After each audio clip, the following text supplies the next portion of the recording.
So will Canada's plan resonate with the incoming Trump administration? Joining us now live in a Canadian exclusive is the incoming president's border czar, Tom Homan. Mr. Homan, a pleasure to meet you and a pleasure to welcome you to our program. Thank you for making the time. Thanks for having me. My understanding is, and we heard one minister reference it, that you've spoken to two of our federal government's ministers about a border plan that they presented this week. In your view, Mr. Homan, does that plan address the concerns President Trump has about the border with Canada? I don't know yet. We had a very general conversation on both our countries' concern on cross-border crime, right? And we're certainly concerned about the number of aliens coming across the northern border coming into the United States from special interest countries like India, Pakistan, Turkey, and such. Border numbers on our northern border are up 600% from the previous administration. So we got a lot of issues on the northern border. So we talked about that, and they said they found some money to invest in border security and technology, and that we working together with your border security force and RCMP, but we haven't gotten the specifics yet. We agreed to meet in the next few days to talk about specifics, how we're going to make this work. I also committed to them that we're equally concerned about cross-border crime into Canada, and the secure border is going to help both countries. So one of the things I mentioned to them, I think Canada's immigration laws are too lax. It's pretty easy to get into Canada. Not a lot of not a lot of screening is done, not compared to the United States. I'm talking about those who come in just to get to Canada, transit to the United States. I think they need to be screened better before we let them in. Of course, that's up to Canada to change those rules. But I am grateful they're coming to the table to talk about border security, because the northern border is a huge national security risk, just because of the types of population that's coming through. So let me unpack a little bit of that, if you don't mind, and just start off actually with a more general question. As you mentioned, the conversation was very general. Would you classify or qualify the conversations going on with Canada as open? Are the lines of communication good? Is there goodwill, in your view, on both sides to reach an agreement that would help Canada avoid the application of those tariffs? Yes, I think the conversation was very positive. Again, we didn't get into specifics. Specifics are going to take planning.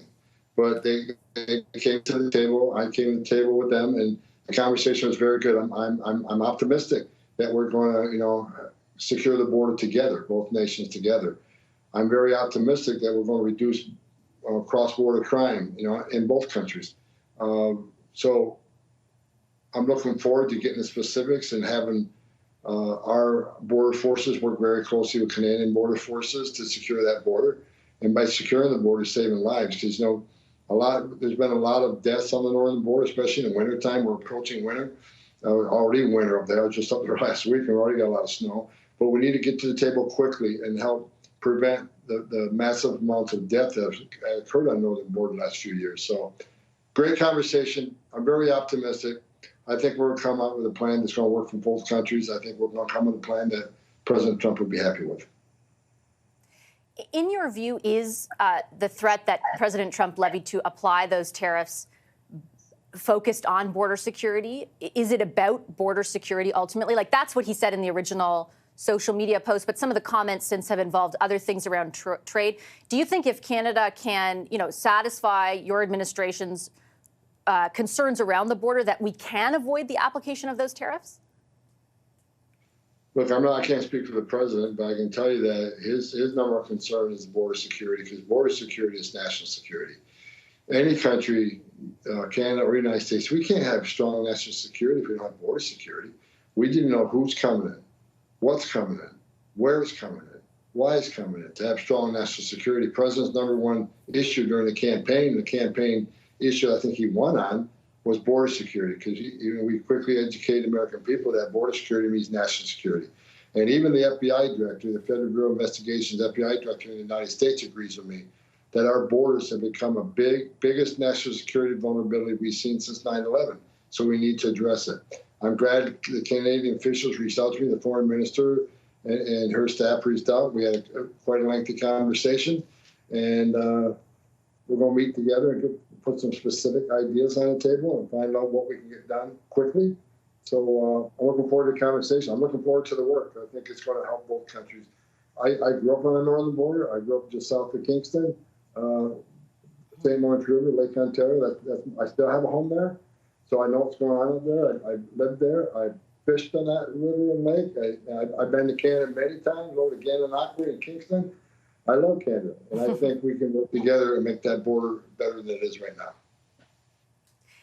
And I think this question is not to take away at all from the increases, for example, particularly around illegal migration that we've seen at the northern border.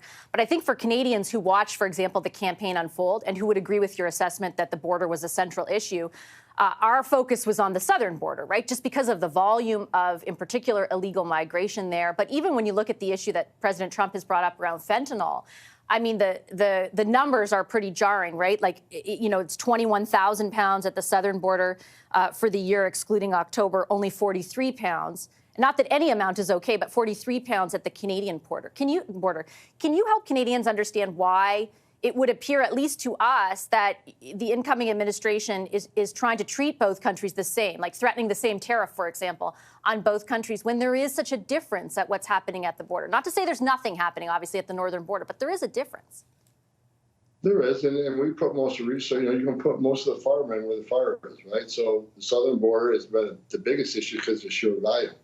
The problem with the northern border is a significant national security threat. Because after 9/11, there was a study done by the federal government saying it's 10 times more likely for terrorists across the northern border than the southern border, just because very few border assets up there, very few agents. And in the last 4 years, a lot of the northern border agents were assigned to the southern border. So we had very lax enforcement on the border just because we're overwhelmed on the southern border. But again, crossings that we know of are up over 600% in the northern border. And that's what we know about.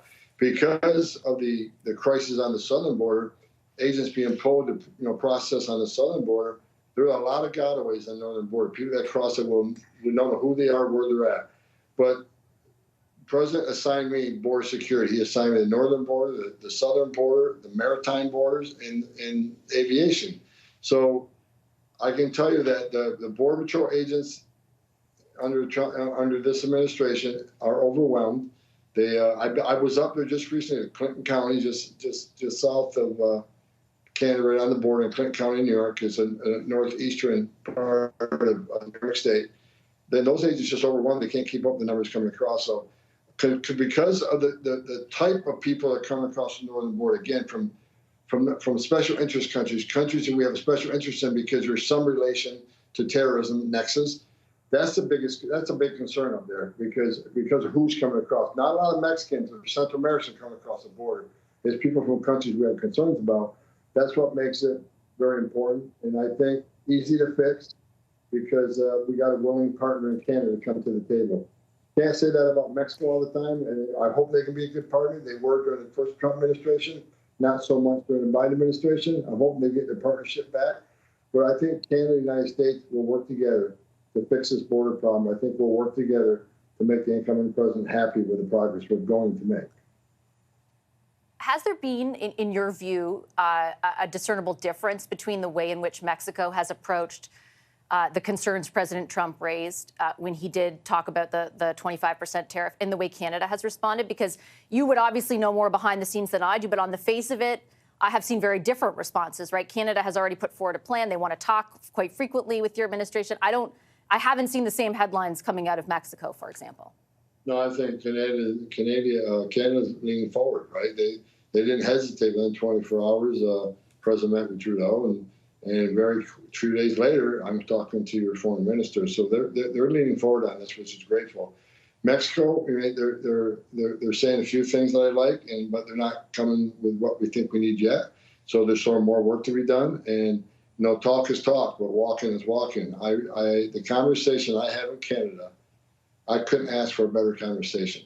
Of course, actions have to follow, but I'm very optimistic from the conversation I had that we're going to come up with a good border security plan. If not, I'll just call it out that it's not. But I have very positive feelings about our initial discussion. I think they want to address this problem as much as we do because it affects both countries. The fentanyl coming across the southwest border, it's not staying on the southwest border. Some of that's getting to Canada through the northern border. So that's something we can address. So I think together we'll make Canada safer. We'll make the United States safer. I know you can't speak specifically for President Trump, but I imagine you've had a lot of conversations with him. And I think for Canadians watching tonight, they're particularly worried about the tariffs coming, right? And the devastating impact it would have to our economy. Do you think, in your view, based on those conversations, there is a way out for Canada?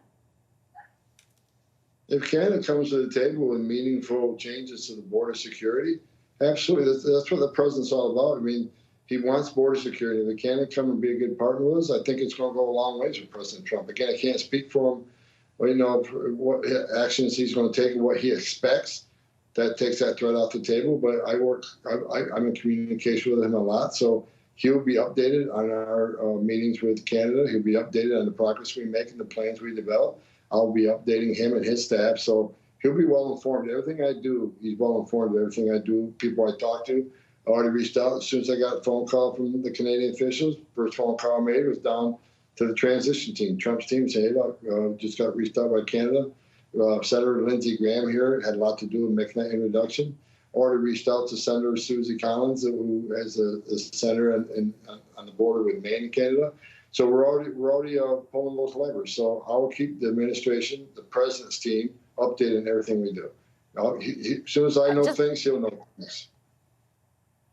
Just one final question for you in that vein, Mr. Homan, because the one sort of communication we have had from the president over the last number of weeks are social media posts in which he's referencing Canada as the 51st state and the prime minister as the governor. I think initially, when that was first reported on after the meeting at Mar-a-Lago, people here in Canada and the government conveyed to us they thought it was a joke. I think Canadians are worried at this point that maybe it's not so funny anymore. In your view, just to be clear, President Trump, is aware that we're a sovereign country. There's no plans to do anything to jeopardize that. Like, is it just a joke? Look, he's aware you're a sovereign country, but, that's above my pay grade. I wasn't involved in that conversation, so I'll let the president speak for himself. Okay. Well, I'll leave it on that note. Hopefully we can get some assurances otherwise. Mr. Homan, I appreciate you making the time for the conversation tonight. Thank you. All right. Thanks for having me. I appreciate you. Thanks a lot.